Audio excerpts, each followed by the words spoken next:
আমরা ধারাবাহিক কর্মসূচি পালন করব এবং ক্রমান্বয়ে কর্মসূচি প্রথম থেকে কঠোর হবে। দাবিসমূহ: জুলাই সনদের ভিত্তিতে আগামী জাতীয় সংসদ নির্বাচন হতে হবে। 2. নির্বাচন ক্রিয়ার পদ্ধতিতে হতে হবে। 3. সুষ্ঠু নির্বাচনের জন্য লেভেল প্লেইং ফিল্ড নিশ্চিত করতে হবে। 4. গণহত্যার বিচার দৃশ্যমান হতে হবে। 5. বিশেষ ট্রাইব্যুনালে ভারতীয় দাবিদার ও ফেস্টিভ্যালের দোষর জাতীয় পার্টি এবং 14 সালের বিচার করতে হবে এবং বিচার চলাকালীন তাদের কার্যক্রম নিষিদ্ধ করতে হবে। এই দাবি আদায়ের জন্য আমাদের কর্মসূচি নিম্নরূপ: 18 সেপ্টেম্বর ঢাকায় সমাবেশ ও বিক্ষোভ মিছিল।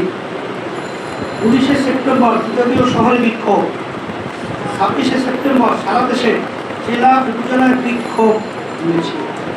আপনাদের সকলকে ধন্যবাদ।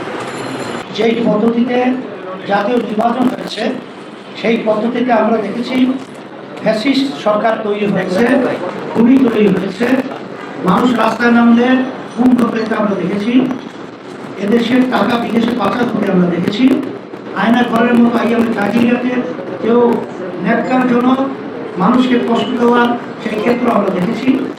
যার কারণে গণ অভ্যুত্থান 24শে জুলাই 2000 যে অভ্যুত্থান হয়েছে, বাংলাদেশের ছাত্র জনতার দাবিটা ছিল এই দেশ সুন্দর করা, বেশিরভাগ মুক্ত হওয়া, খুনিদের থেকে দেশ রক্ষা পাওয়া। এই ক্ষেত্রে 91টা মতো দেশে আমরা প্রতিটা ভোটারের তাদের উন্নয়নের জন্য ভোট পিয়ার পদ্ধতি আমরা দাবি করেছি। এরপরে এককভাবে ফ্যাসিস্ট সরকার তৈরি হওয়ার মতো পরিবেশ পিয়ার পদ্ধতি থাকে না। আর এখানে সংবিধান বাংলার একেবারে ক্ষমতা যাওয়ার পরে যে চটি বই হিসেবে সংবিধানের ব্যবহার করা, এই পরিবেশে থাকে না। আর বাংলাদেশের বেশিরভাগ রাজনৈতিক দল পিয়ার পদ্ধতি চেয়েছে এবং বাংলাদেশের সাধারণ মানুষ, যেটা সুযোগ জরিপে এসেছে, 71% মতো মানুষ পিয়ার পদ্ধতিতে নির্বাচন চেয়েছে। যদি লেভেল প্লেইং ফিল্ড তৈরি না হয়, সেখানে আমরা নির্বাচনে যাবো কি না, আপনাদের কাছে আমরা প্রশ্ন রাখলাম।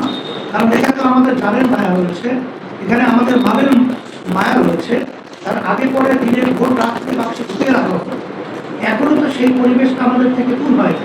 আমরা তো সেটা দেখছি যে এখন আধিপত্য এবং প্রেসিডেন্টের এবং চাঁদাবাজদের যে দৌরাত্ম, কালো টাকার যে দৌরাত্ম, সেখানে গুন্ডা বাহিনীর মাধ্যমে, তাদের বেশি শক্তির মাধ্যমে এখানে সাধারণ মানুষ ভোট দিতে পারবে না।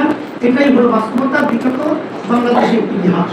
এই পরিবেশ থেকে বাঁচার জন্য এখানে পিয়ার পদ্ধতি অতীব জরুরি দেশকে সুন্দর করার জন্য। এখানে আমরা লক্ষ্য করছি, যদি পরিবেশ লেভেল প্লেইং ফিল্ড তৈরি হয়, তখন তো আমরা সিদ্ধান্ত অনুযায়ী তখন আমরা বাস্তবতা নির্বাচনের ব্যাপারে আপনাদের সামনে উপস্থাপন করব।